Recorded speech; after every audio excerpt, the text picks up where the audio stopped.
Cincinnati, and joining us now, talks of baseball, Bob Nightengale, USA Today baseball columnist, and he joins us now on the Right to the Guest line here on Fox Sports 910.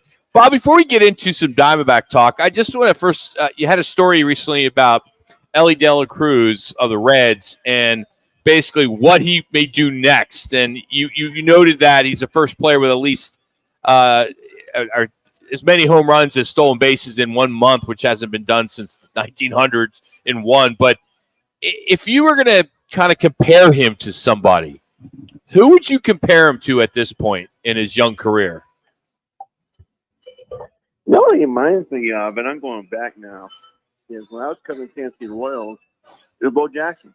Okay. When Bo Jackson came and joined the Royals, he would do stuff like that, just a crazy arm strength. I remember, throwing out Harold Reynolds at the plate with, flat-footed for the warning track, being out ground balls at second base. Of course, tremendous power. But yeah, I mean, obviously he's more refined than Bo was, but just unbelievable, athletic ability that he could do something crazy at any given time. When do you expect the general market per se to start really marketing him? I mean, I know you're close to it, so you probably see it than most. But I know how I have a lot of friends that are baseball fans, and they just know a little bit about him because he's in such a small market. Yeah, I mean, obviously you're talking about one of the smallest markets in America, and I think if he makes the All-Star team this year, maybe does the home run derby too. Mm-hmm. That will put him more in the spotlight. And hey, kudos to him. He's just 20 years old. He came over and said, I want to learn English so I can relate to everybody, and he has. Soft-spoken guy, but yeah, he wants to do everything right. But I think the All-Star game, and if he does the home run derby with it, that will certainly help jump him out there. And Bob, the one thing you look at him and not being around that much is that his baseball IQ is maturity for such a young guy. And as you wrote, he wants to get better each and every day. That's one thing that's impressive for a very young guy. Yeah, I love the fact that here he is, 22 years old, and as the Reds guys will tell you, first guy in the weight room every day, watching video and stuff like that, and saying, "Hey, I got it made. Look at my New York rides. It's easy." He wants to be great. He wants to be the best. So really cool to see, especially for a young guy. Bob, you mentioned in your story that Diamondback players were asking for his autograph. Has there been another player like that it's pretty? He's visible to the point where he's signing autographs for the opposing team? I think it's the case now for the guy where we recognize this guy's going to be special. Mm-hmm. Let me get my autograph from him now. Maybe we'll be able to get it later on, or at least I can say, hey, I got his autograph back before he became a 10-time All-Star. That sort of thing. So, yeah, pretty cool. I mean, it shows you how much respect he already has from opposing players. Also, on top of that, as we look at they won 2 out of 3, that being the Diamondbacks. The Reds are struggling, but the D-backs, they've won 7 out of the last 10. Are they starting to get a little traction after Brandon Pfaadt had a phenomenal game yesterday? It seems though guys are getting healthy. They're starting to play much better baseball just to kind of keep within earshot of the Dodgers and just to kind of hang around, just be there, and hopefully toward the back half of the year.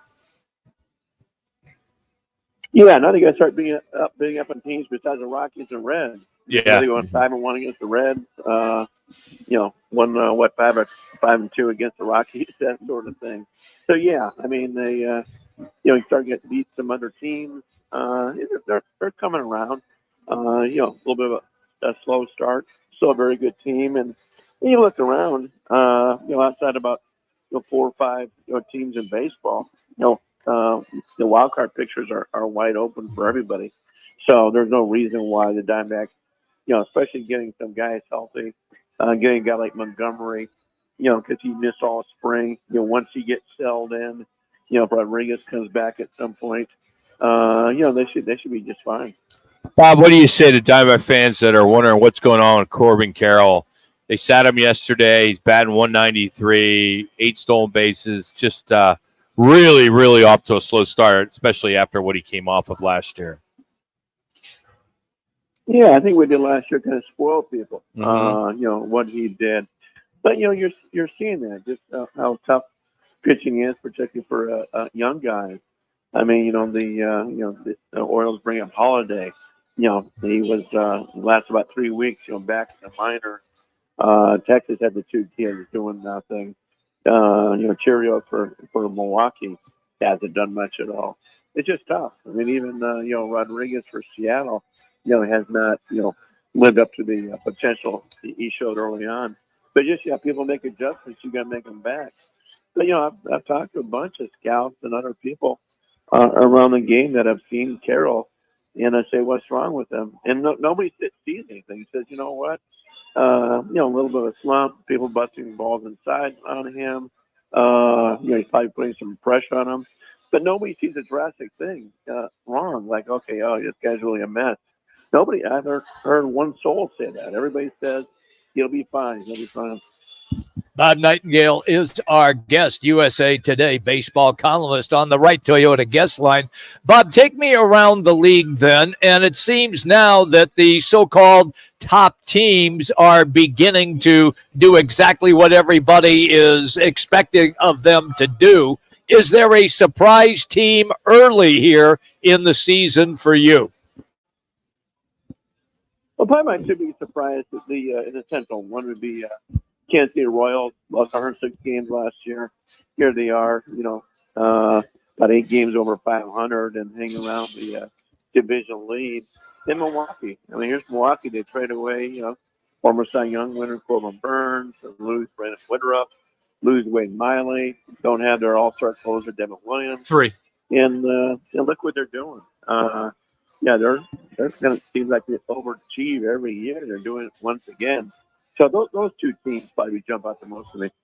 Are you seen as one of the youngest, most talented team with the Orioles right now? Them and the Yankees going back and forth. When you look at that Orioles team, that young talent that they have, Bob, I mean, that's got to be pretty impressive. Are they a little bit ahead of the curve from just a few short years ago? Yeah, I think they are. I mean, they jumped out there last year. They made noise 2 years ago.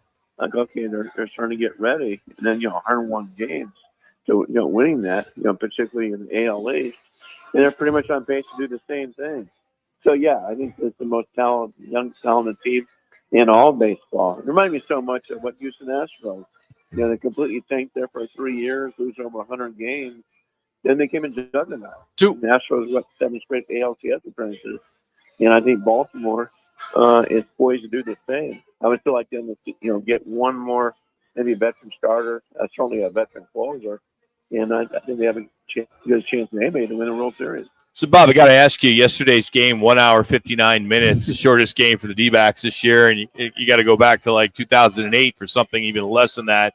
What did you do with all that extra time after you at the ballpark?